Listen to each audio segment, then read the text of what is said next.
Hey, folks, welcome to Free Press Sports with Carlos and Shawn. Carlos, I'm just going to say it, man. You have been to two Red Wings. They played three games. You've been to two. The second one you went to because you wanted to watch your Los Angeles Kings and write about last year's playoffs with the Edmonton Oilers. And I can't believe I'm this worked up at the top of the show already. But I've been stewing all week about you, my brother. And then it put me over the top when I saw your columns about the Los Angeles Kings, which had nothing to do with the Red Wings. Explain yourself. You were really probably unhappy that I wrote about that. And I wrote about the Kings and how they should have beat the Oilers, but I didn't mention the one NHL player, Connor McDavid. I was like, Sean's going to want me to write about Connor McDavid somehow.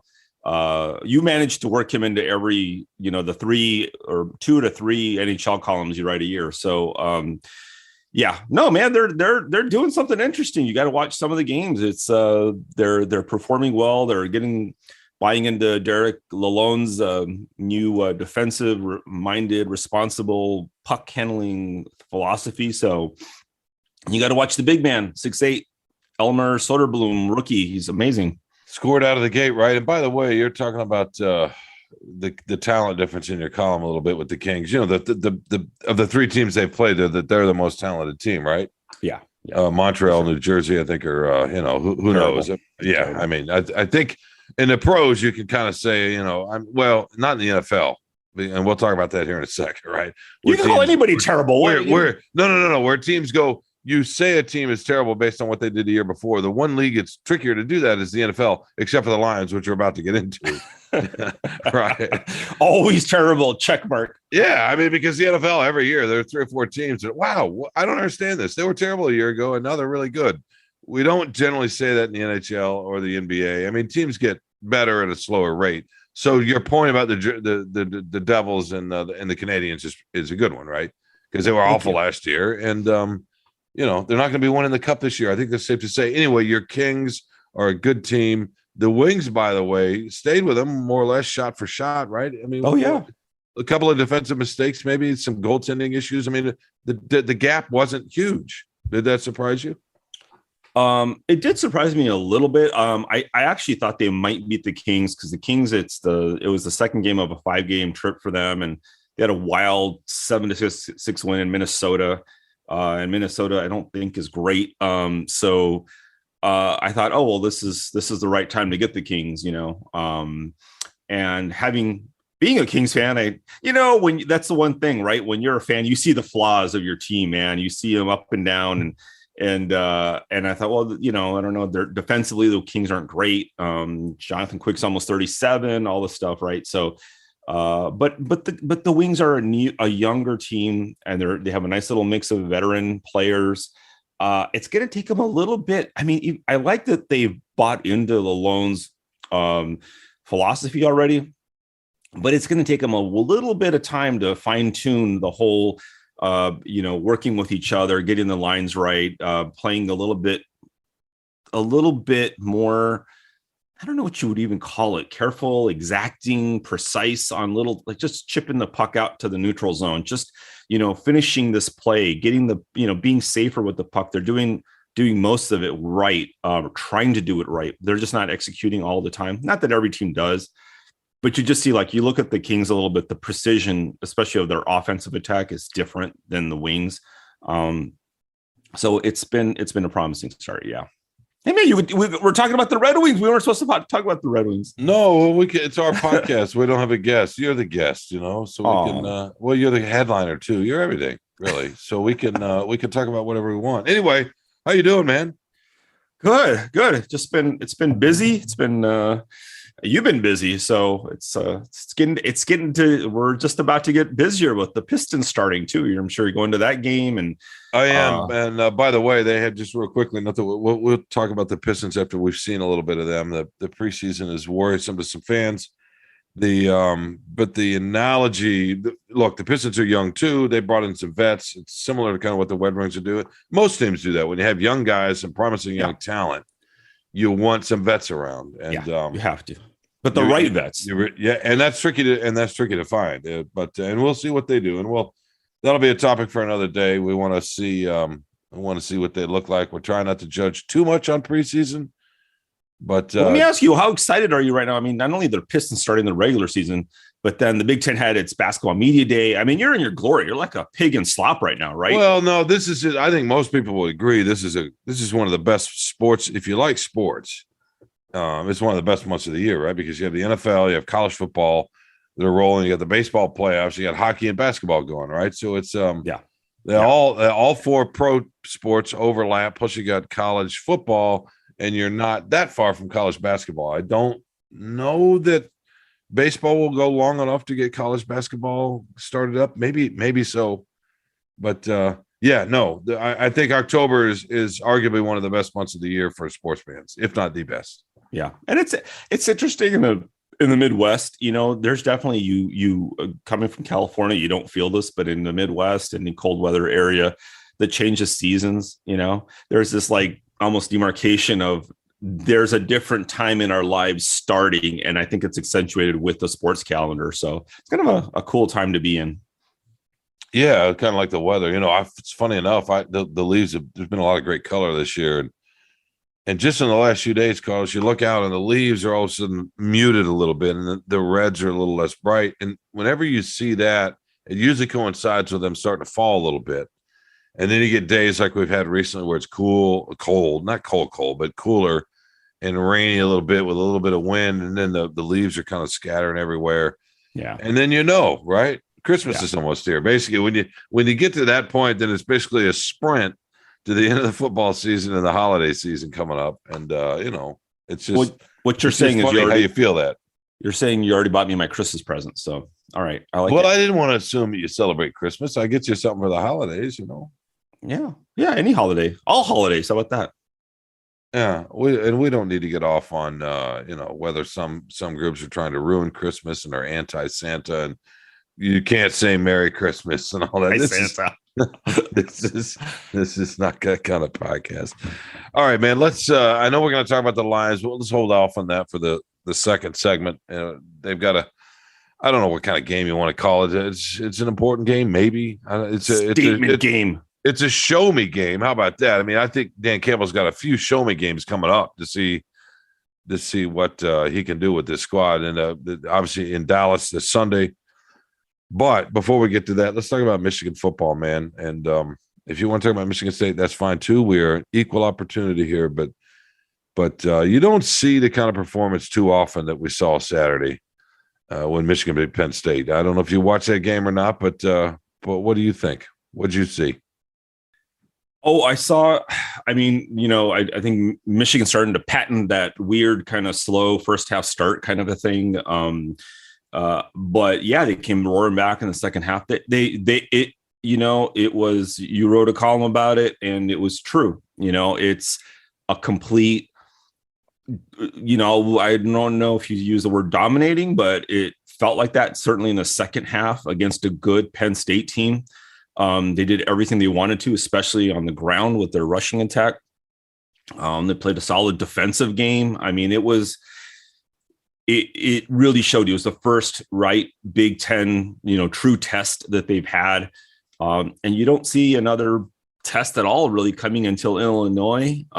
So that I think answered a lot of questions for me, probably a lot of other Michigan fans. Well, first of all, to me, there are a few things here. One, your idea about the slow start. What's funny is that they dominated in the first half too. J.J. McCarthy had a sort of I don't want to say a fluky interception because it was a pass he should have thrown, but the way it kind of caromed up and went off the hands into somebody's helmet into the Penn State defender on the pick six. So that there's that, and then Shawn Clifford on a nice little fake ran for 62 or 63 yards, whatever it was, and that was it. Penn State had two plays. I think they had one first down in the half. Michigan State had 12 or whatever the number was and just completely dominated them in the first half. It just didn't, weirdly enough, show up on the scoreboard. And that happens sometimes in football. And you're thinking, okay, because teams that are better lose that way, right? Especially, I'm just saying especially in your sport. Highlight? Yeah, exactly. No, cricket. No, I think don't get me started on that with hockey, man. It's just Don't say puck luck. If you say puck luck, I'm going to reach through this screen and throw you out the window. Don't tell. You know what? I can't handle the randomness of that. It drives me crazy. Anyway, you were thinking, oh, okay, Penn State's clearly not as good, but are they going to hang around and hope that McCarthy makes another mistake and maybe they pop another big one? But no, I'm curious. I don't know how much you watched them last year, Michigan, but I see some differences from a year ago. But I'm curious what you think about the kind of team we saw last year and this year, and are they better prepared potentially? Now they got to beat Illinois, and obviously they got to go to Ohio State, but are they better prepared? Because in years past they go down to Columbus, and that's a 30-point loss. Oh yeah, I mean, you're in your column. You basically anointed them national champions already. So you're already I wrote that they were hype machine in overdrive. No, I wrote that they're contenders, which they are. This is his best team. I don't know what that means. Who knows? But this could be that team. You know what you're saying. We all know what you're saying. It's code. Go buy your Free Press National Championship commemorative book already. Order it now. Freep.com. It's funny. The last time they thumped Penn State like this was 97. Well, they've beaten Penn State a couple times in the last 6-7 years but just a physically dominant way on both sides. Not that that's going to happen in 97, but seriously, be serious. Be an analyst. Don't just write about sniveling cowards. You just write coward. You don't need to snivel. You have to be a snivel. You can't be a coward. You got to be a sniveling coward. Come on, man. You got to spice the it up. definition of actually that we'll have a talk about life and human nature and what a coward really is. And when you go against what everybody wants you to do, that's actually not being a coward. But let's okay. Let me stop myself there for a second, Carlos. Let's talk about. I don't know why my brain's firing in funky ways. Maybe it always does. To your point, but can we plug the book "Hail to the Victors" that our own producer Andrew Hammond? Oh yeah, had a hand in. Yeah, we have to plug the book. The commemorative book about the '97 title team at the Michigan Wolverines. Yes, I'm not saying this year's team is that team, but I just thought we should give a shout out to Hail to the Victors. Yes, we should. You can find it at go ahead. Sorry. No. Where can you find it? At freep.com. Yeah. I mean, we're here to help. We're here to help the company. And what else can we find at freep.com, Michigan related? Your work. We can find Carlos Mars' work at freepress.com. No, why don't you go ahead and tell us? Well, we can find the podcast, right? Road to the Victors, that Andrew Hammond also is producing. So that's a little bit of a too many plugs for Andrew. He's our new on Jeanette now suddenly. But we got all kinds of, and this is again, right? The blue wall. We're going to get accused of this. So, and what do we got to do? We got to do like what we have to do is a podcast for Michigan State for their NCAA, for their basketball championship, right? You can do it with Izzo. Go over to Izzo and Tom and Lupe's house and go do it. I tell you what, they beat Michigan. We'll be talking about Michigan State, won't we? It's not going to happen. All right. Can you stop that already with I've learned too much to not predict it. Come on, bro. Don't even pretend. No, it's not even going to be close. It's going to be, I would imagine it's not going to be close. But last year, Michigan had a better team and lost. Now they were on the road. Yeah. But the year before, Michigan was coming off a beat down in Minnesota and looked, of course we didn't know, and looked great. So it's all relative. I mean, who knows? For all I know, Penn State could be awful and we could still not know anything about Michigan. Penn State's not awful. No. They may not be great. They may not be top 10. They've got talent, though. Yeah, they're not awful. Yeah, keep talking, please. Yeah, it was a convincing win. I mean, Michigan really, they deserved what they got. I tell you one thing right now, in Columbus right now, people are not probably super, super confident. I know they want a piece of Michigan after last year's beatdown at the Big House, but you got to be worried about Michigan. Everybody's got to be worried about Michigan, and in college football, to me, I mean, you got a really good run game like they have right now, with Corman Edwards and that line. You're going to be in the game. You're going to be in almost any single game that you can think of, and like you said, Georgia, Alabama, nobody's out there right now who's like unbeatable, who has this over dominating, side of the ball, or, Michigan, you cannot count them out right now. They're I don't know. I don't know who the best team is right now. If there's anybody who really stands out in the SEC or anything, but I'd put Michigan up against just about anybody right now. Yeah, and we don't normally say that, and I'm not sure we've ever said that about a Harbaugh team at Michigan. I mean, maybe 2016 when they lost the tough one down at Columbus on the fourth down with Barrett. Yeah, when Michigan fans thought that they got jobs. So you have to go back to that. That was a gifted team, a physical team. What's interesting about this year's team to me, Carlos, a few things. First of all, hate to interrupt you guys. No, you don't. You love to interrupt us, but go ahead. I'm sorry, but okay. This is Andrew Hammond, the producer of the Free Press Sports with Carlos and Shawn. Just got to correct you guys a little bit. The book is actually called Hail Yes, the story of the 1997 Michigan Wolverines. You can purchase the book at um.pictorial.mybook.com or freep.com. Back to you guys. Thank you for that correction. But Carlos, he shouldn't have said you guys. You should have said me. It's all my fault. It's your fault. He's lumping. I'm collateral damage. Yeah, no, that's not fair to you for once. But it's completely unfair to you. That was my fault, and I'm not going to throw him under the bus for saying when we were off the air, telling me what the book was, because it's my fault. I should know. I think I even have a piece in that book. Of course you do. Yeah, it's always bring it back. No. I was just going to say the great Gene Myers, longtime legendary Detroit sports editor, who put that book together, right? And emails me and says, "Hey, I want to use this piece or whatever." And then 6 months later, he emails me and says, "Hey, why don't you send me a check and I'll send you a book?" I'm like, "Dude, oh, okay." And I know it was all good. I like that he uses my work. This is how it works at the Free Press. They use your work and then they want you to pay for it. Right. Yeah. It's not just Gene. That's just the way it is, right? Yeah. We're just lucky to have jobs, right? That's the thing. We're lucky to have jobs. And don't get me started, man. Go ahead. Yeah, it's the book's $45. So what do you think Andrew's cut of that is? Probably like 40, 41, 42? I would, probably. Yeah. That's why he jumped in. And then you get the other $4?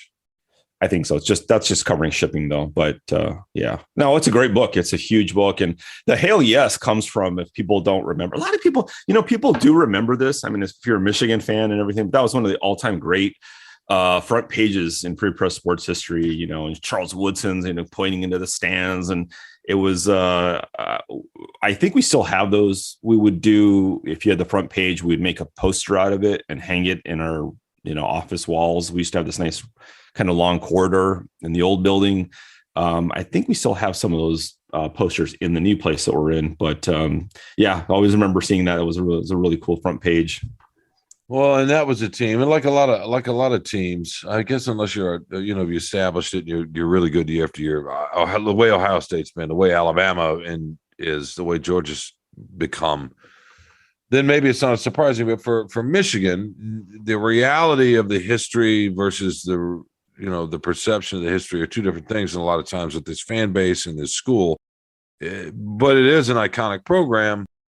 And so, maybe you think about it in a certain way, but that 97 team, I think they'd come off 3 or 4 years of 8-4, right? And people were rumbling a little bit about Lloyd Carr.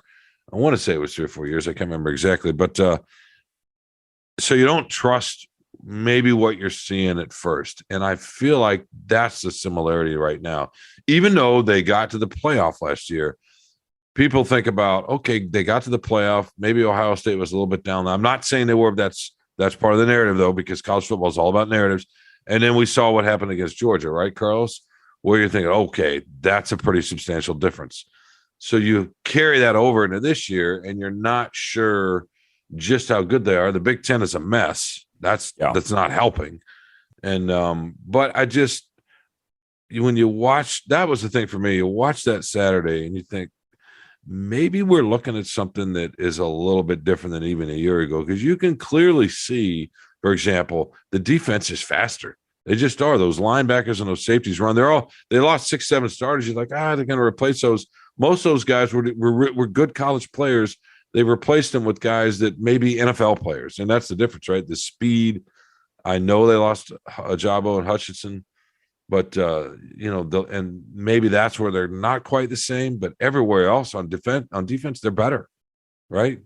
Yeah. Oh, yeah. They got, and they're not just a run game. They got playmakers all over the place on offense, and a quarterback who is still trying to figure it out. And he's the biggest difference between a year ago. But anyway, I'm curious what you think about this idea of, do we know what we're looking at just yet, or do we still need more time? Well, they haven't played elite teams enough, right? And that's the difference in the SEC probably, is almost all those teams are really good, pretty good, decent to pretty good to really great. So that level of competition is always there. So I think you see more of that. You get a better gauge earlier, in that conference. Most of the time, the Big Ten, like what game is this? 6 for Michigan? 7. Yeah. 7. I mean, and we're barely seeing the first real test, and it won't come again until they play Illinois. So that's the problem. Excuse me, with Michigan's season is, we have to see more, but we're not going to see a lot more. But they, you can only play who's in front of you. And they lost Ojabo, they lost Hutchinson. That's absolutely true. But I think defensive coordinator Jesse Minter gets some credit, man. I mean, he's put together some really nice game plans, some looks there. A couple of interesting situations to put the offense in. Some stunts. He's been creative with what he has, and he's made the most of it.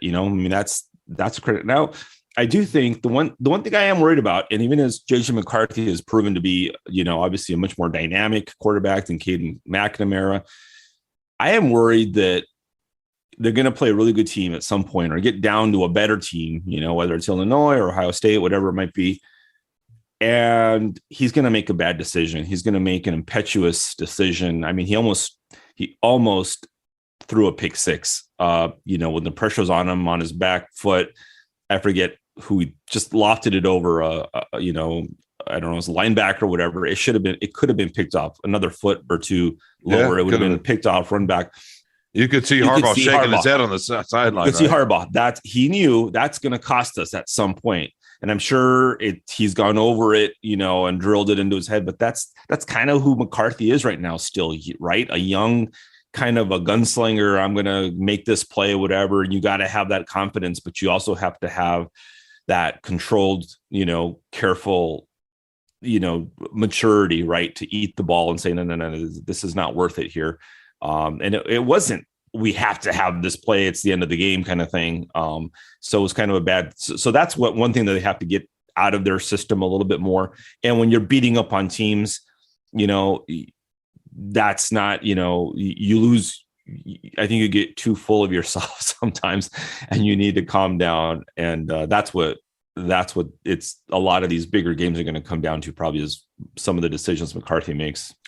No, right. We saw that against Georgia. He got in there against Georgia and immediately got out and made a couple of plays. You're like, yeah, this is the difference. And you could argue, and people did at the time, well, Georgia didn't have its first team guys in at that point, right? No, they had this year's team in. That's who he was playing against, right? When he came in, he was playing against all these guys, which are probably a lot more NFL guys or whatever. Speaking of the defense real quickly, so Minter is just kind of running the system from a year ago, maybe some tweaks, and that's helped. And they've talked about that, right? That there's some carryover, a little bit of fluidity. And Michael Cohen, who covered the Wolverines for us and did a really good job, moved on now to I don't know. Do you want to say better things, Carlos? I'm not going to say better things. I'm going to say there's nothing better than the free press, Shawn. So I don't know what you're talking about. I know. I'm with you. He's no longer with us. We probably shouldn't even mention. We'll probably get in trouble with Anjanette, but he did a great job when he was here. And he wrote at the beginning of the season how much faster the defense was, and that's been evident, right? Sometimes you can just see things despite the competition, right? Yeah, you see athleticism. You see. Guys, Will Johnson, right? He's played really well, true freshman quarterback or a cornerback. You see it all over the field for them. They do look faster. quicker. And that doesn't matter. It doesn't matter who you're playing against, so that's an upgrade. That's a difference. I would say the same was true on offense with the offensive line. Last year, they had an offensive line with a lot of really smart guys. I know that's sort of a careful soft praise there. And no, I wasn't going to go where you were thinking. I was going to question, and not the strength so much because they were strong and they were together and on a string and they were really good. But they got some guys this year that are just at a different level, including a center transferred in for Virginia. I don't want to botch his name, but who is an absolute NFL guy. They have more power up there to handle. We'll see, if they get to the Georgias of the world. Ohio State's, I think, a little bit better defensively this year. In any case, so let's wrap this up with this. We're going to have plenty of time to talk about the Michigan State, the rivalry game coming up next week, Carlos. And then, as you say, Rutgers, Illinois, Ohio State. But to me, what they showed is that they are good enough to compete. And I don't remember the last time we could say this. To me, they're good enough to compete with anybody this year. And it's been a while since you could truly say that, including last year. Oh, absolutely. Yeah. I mean, that's what this is interesting, right? Going from getting to the college football playoff to this year, we weren't quite sure. I think everybody thought they'd be good, decent to good, maybe, but especially you can't forget the whole Harbaugh, dalliance with the Vikings and all this stuff, there was a lot of stuff that went on in the offseason. And then not really knowing if it was going to be McNamara or McCarthy. Everybody probably assumed it was going to be more McNamara at first, but that whole thing, the whole quarterback, drama too at the beginning. It's you got to give them credit for really, making good on all that promise and going beyond that promise and starting to show that, yeah, for sure. Andrew Hammond's going to plug another book next year, maybe. Yeah, maybe he will. And by the way, I mean, little things too. Well, not so little, but I don't want to diminish it. But like Mike Sandusdrill, who's a slot receiver a year ago, is playing nickel cornerback now and really good, right? I mean, it's as good a cover person as their cover guys they have.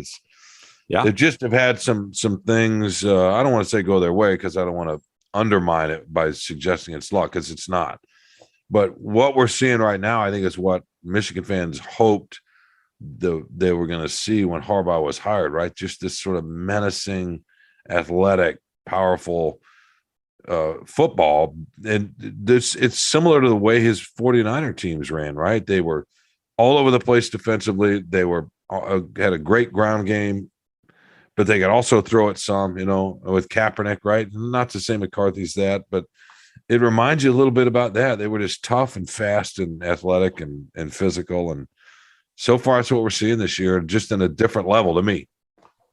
Yeah, I would never compare college and NFL teams, but yeah, I mean, this is what you want. This is what you always want to see this. And you're right. I mean, I get what you're saying about the, following through them, but the work, I mean, football is nothing but chess. It's just chess. They're always moving pieces and coming up all these intricate strategies. And a lot of times, or many times, it doesn't work out, but it has all worked out. It's all fallen into place so far. So, that there is luck in that. It doesn't just always translate. I mean, if the Sandstrom stuff hadn't worked, if moving positions, who would have been angry about it? I'm like, well, right. Took a shot and it fits them better, or whatever. It's going to take a little while. And, so yeah, you do need a little bit of luck when you make some big changes like that.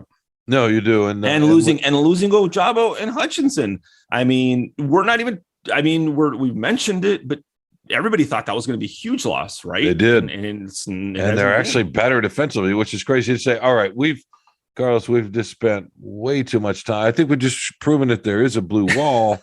We probably also jinked Michigan, so their fans are going to be upset with us, because now Michigan State's going to beat them after what we've just done, because you have that kind of power, right? And superstitions are all that ever matter in sports. If you're loving Amazing Blue, you probably should knock on wood. Anyway, we need to take a break and come back and talk about the Lions. Is that all right with you?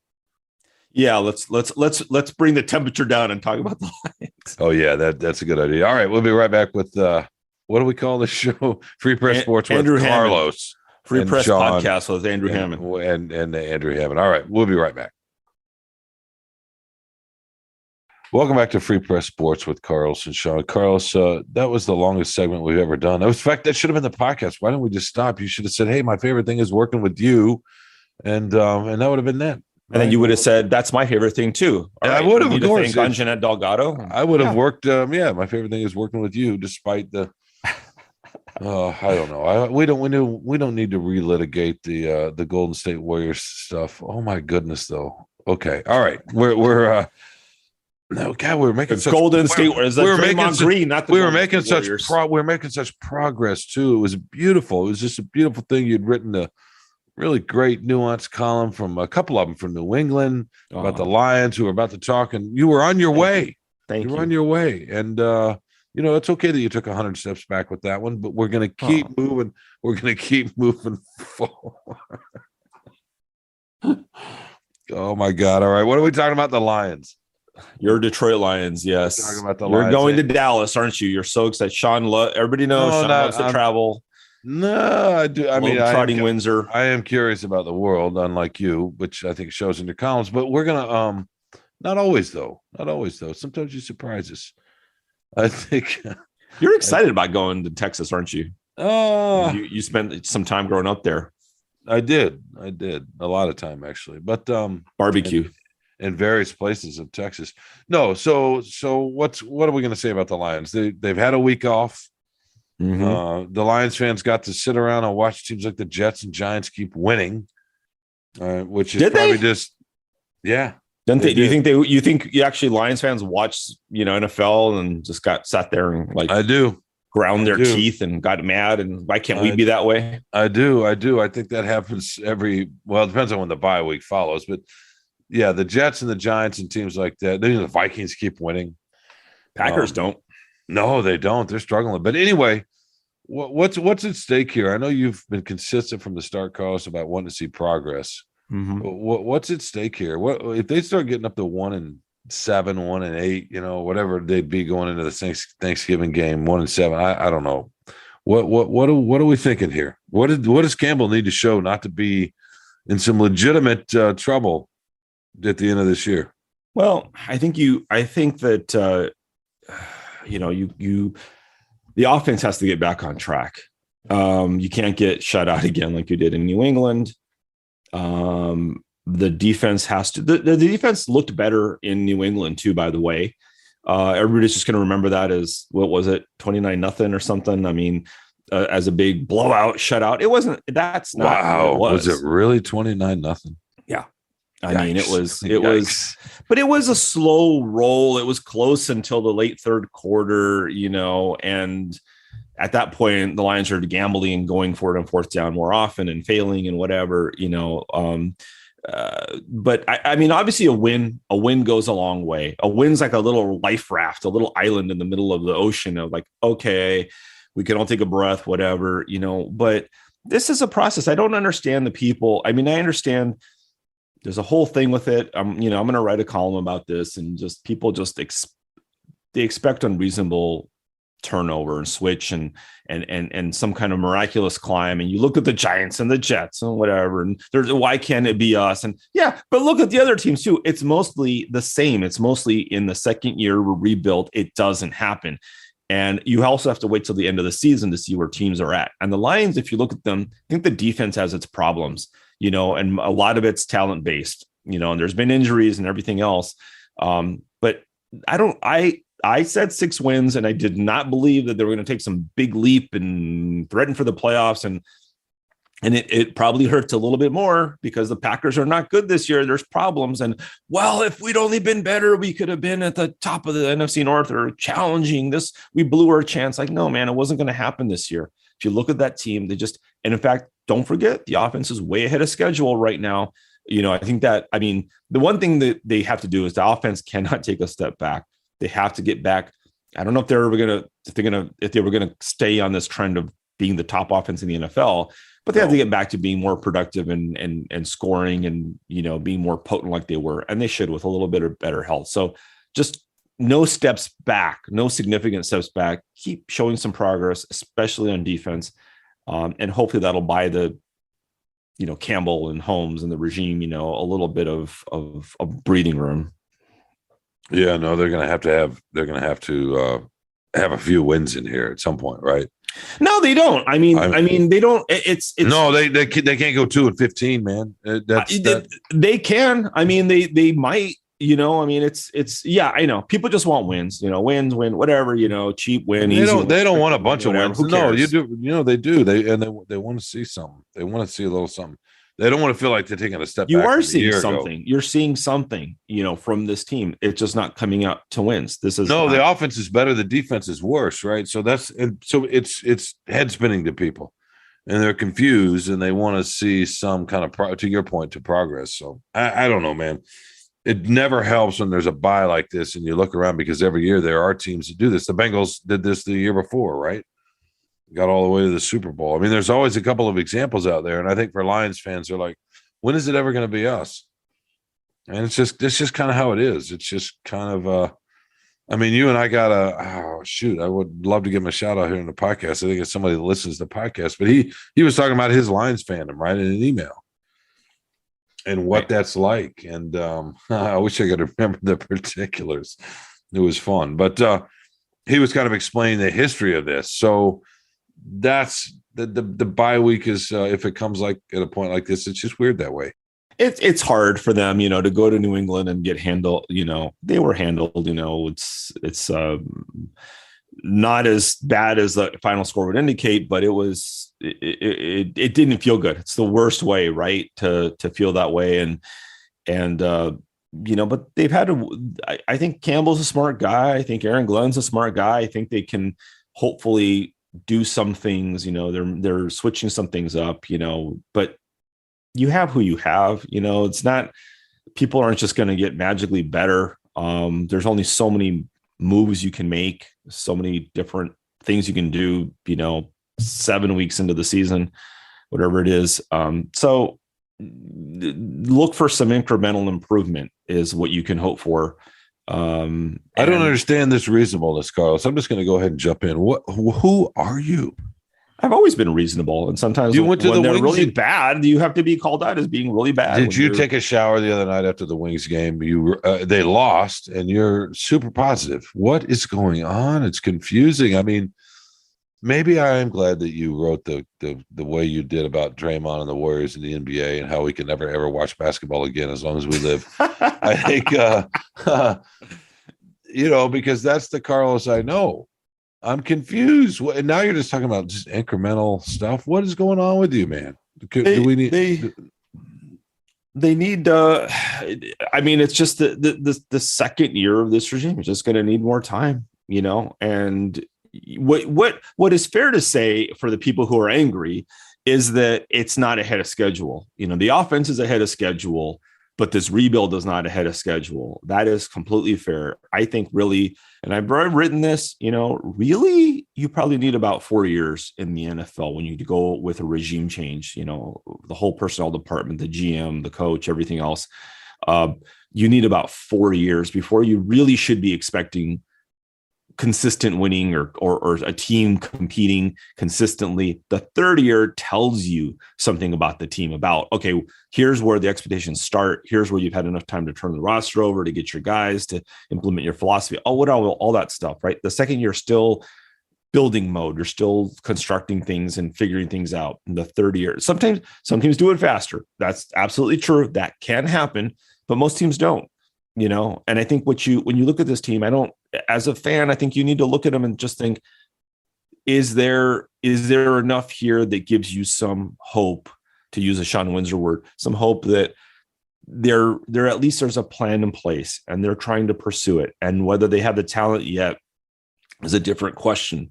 But do you agree with what's happening? At least, do you like what you see? It's not maybe coming to fruition, but do you like what you see? If you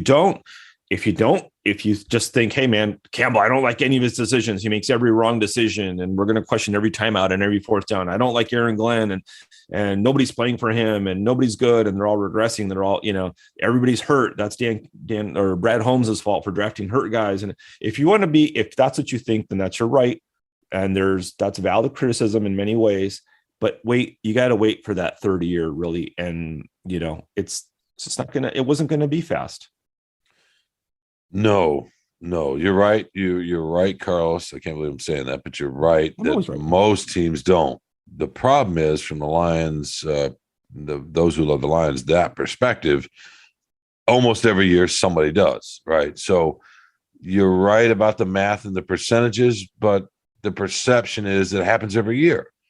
So it makes it feel different than the rare, not rare, but the idea that your team could do it, because most teams don't.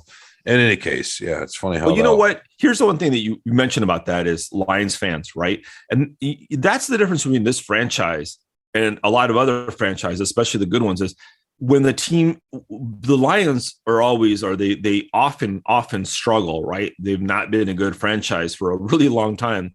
And so every time that they're not good or there's a glimmer of expectation, they look around and they start looking at other teams and why can't this be us? And why can't this? And why can't that?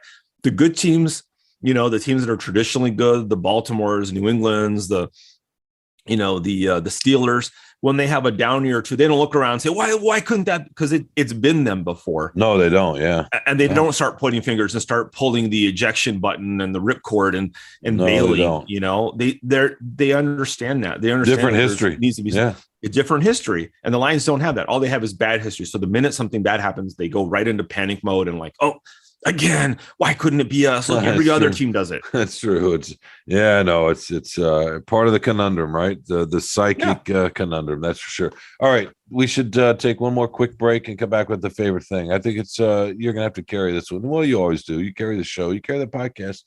You carry the world. Frankly, what am I saying? All right, let's come right back with more Free Press Sports with Carlos. Hello. I'm Phil Friend, the host and producer of Spartan Speak, a podcast collaboration between the Detroit Free Press and Lansing State Journal focusing on Michigan State sports. Each week, I'm joined by the OGs of the MSU podcasting game, Freak beat writer Chris Laurie and LSJ sports columnist Graham Couch, as we discuss and dissect the latest sports news coming out of East Lansing.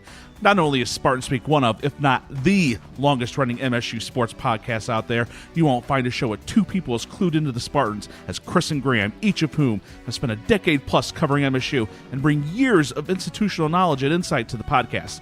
And once in a while, they'll let me throw out a take as well. Along with discussing the latest news, we'll break down the Spartans' last game on the hardwood and the gridiron. What went right? What went wrong? Jet sweep. Again? For both Mel Tucker and Tom Izzo, get you ready for the next game, make predictions, and so much more. We can also guarantee at least one reference to Kalamazoo every podcast. So if you haven't already, download, subscribe, and listen to Spartan Speak on Apple Podcasts, Spotify, Google Podcasts, or on your podcast app of choice. Welcome back to Free Press Sports with Carlos and Shawn. Carlos, it's that time of the show. It's the favorite thing.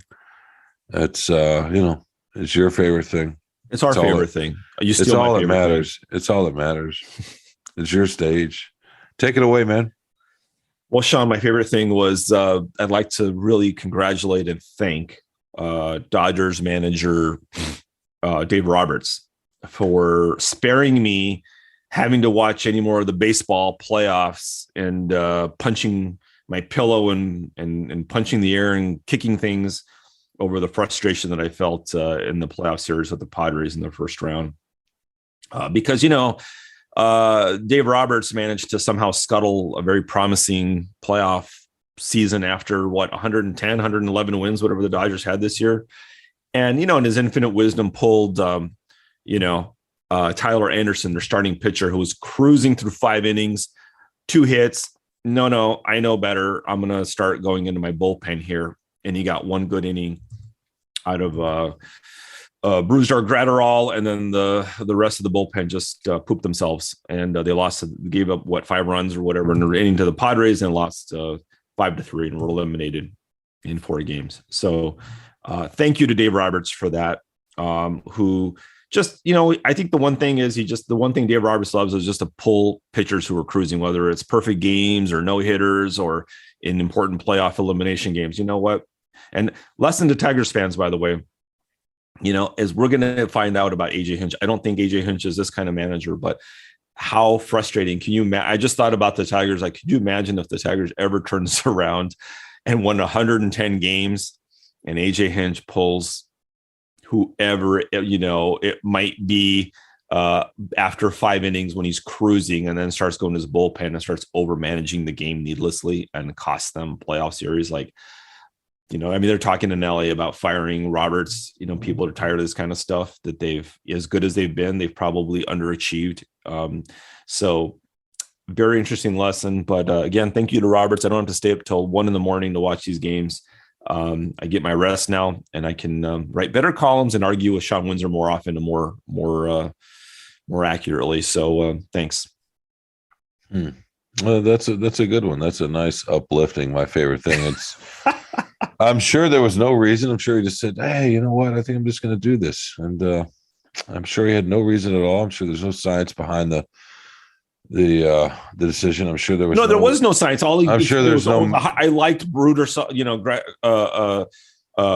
Grasser Bruder in this leverage situation. It's like, yeah, what about the rest of your bullpen? You have him, and then you have Dustin May maybe closing. But I'm sure there was no 2 more innings. I'm sure there was nothing. I'm sure there was nothing he saw from the starter regarding the way his pitches, maybe the way his breaking ball was dropping or not. No, he was cruising. I saw what he saw. You know what I mean? Completely fine. He needed to win. But you don't see it. You don't see it in the same way though. So yeah, I'm sure there was no reason, no nothing. They saw nothing. They just decided to do it, and that if they had kept him in, I'm sure they would have won the game. So right? Yeah, you're right. That's how it goes. Yeah, he probably would have cost them game 5, and he would have done something stupid in game 5. So.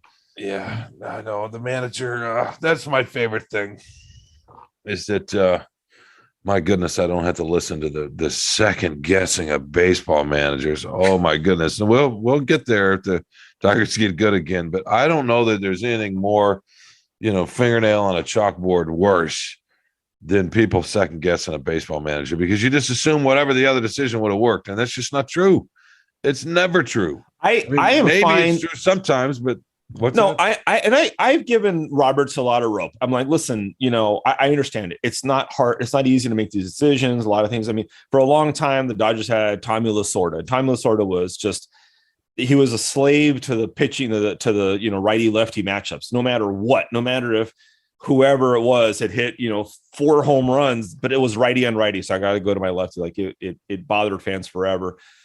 And Roberts, I understand a lot of things, but the pitching, especially something with the starting pitching, is he just decides that whatever, we got to think of the future. We got to think of down the road, no matter if it's a perfect game or if it's a no hit. Like, he doesn't manage with his eyes and his gut enough, and maybe it is. And there's too many analytics probably. And that's one thing with the Dodgers, right? Or the Tigers, they're trying to copy sort of that model of what the Dodgers have done with analytics. Yeah, well, it got them to 112 wins or whatever it was, 115. I don't know. Right. I mean, some ridiculous number, right? So it gets them there. Yeah, no. And the playoffs, the playoffs are different. And then it's not like hockey where, the 8 seed can knock out the 1 seed, and happens with some, regularity or whatever, or the 7 and the 2. But it's somewhat similar, right? Yeah, it is like hockey, because you hate both sports. So you don't watch. No, I don't. You get a pitcher, and to get the right matchup, who knows? The playoffs are a very different animal. Yeah, you get Frank Viola, going crazy a couple times. Frank Viola. Bert Blyleven coming in and sliding his That's way. the last time you watched baseball. Okay, yeah. No, that says a lot about you. I understand, Shawn. We're gonna work on. No, you were talking about Tommy Lasorda. It was just making me think of that era when it was all righty lefty. Yeah, I mean, Jim Leland was like that. In any case, that's my favorite thing, is that we haven't had to worry about or listen to second guessers of the managers for a long time. Thank you for reminding me of what that's like. They even made one of the broadcasts. They made a joke about Buck Showalter, and I guess he's ready to bring Zach Britton in now, 6 years later. That's the one thing where managers, if I were telling anything to managers, just be careful with your pitching decisions. We're gonna get to the point where they're pulling the starter after the 2nd inning. You know what I mean? That's where we're headed. That's what they were doing, right? They came in for 1 inning or whatever it was, and then nobody's gonna pitch more than 1 inning. That's where it's gonna go. They're gonna expand the rosters. They're gonna have 30 pitchers on it. That's where baseball's going. Yeah, that sounds fun. All right. That was a good show, man. Who you made it through? Yeah, sort of. Who we thinking? What are we doing? We got to get out of here. We got to thank the listeners, right? Yeah, sure. The one listener, we got to thank our listener. We got to thank Anjanette Delgado, our executive producer. Kirkland Crawford, sports editor and executive producer. We got to thank. He's been mentioned way too much, man. Producer Andrew Hammond. I think he's supposed to be mentioned first, but we'll make him third. We'll teach him a little lesson here, and knock him down a couple of pegs. Be careful. Be careful. So, do we have to thank anybody else? Yeah, we definitely want to thank people for spending time with us. Well, our editor, our big editor, Peter. Peter Baccia. We're gonna get canceled if we don't do that. He's like you. He loves baseball. Whatever. I mean, I don't know. Do we have to thank him? Of course we do. If we want paychecks. Okay. I guess so. And I guess we need him for a little bit longer. Well, if you liked our podcast or any of them that Andrew Hammond mentioned, go to Spotify, go to Apple, go anywhere you can find a podcast and give us a rating. Like us, subscribe. Let us know what you think, especially about Shawn, who needs the introspection and the validation. So please drop a mention and give Shawn a piece of your mind. I think we've wrapped it up. We thanked all the people that make this possible. We want to thank the listeners. We've done that. We're grateful you join us. What else? We've told you where you can find this. We've included some advice on how to subscribe. Maybe not how, but encouraging you to subscribe. And if you want to talk about Carlos in the rating, that's great because he needs it. You know what I mean? His ego's it's huge. Let's just be real. No, it's not. All right, we've wasted enough of y'all's time. Carlos, that was fun as always, my man. Yes. Until next week, let's do it again. All right, we will be back next week.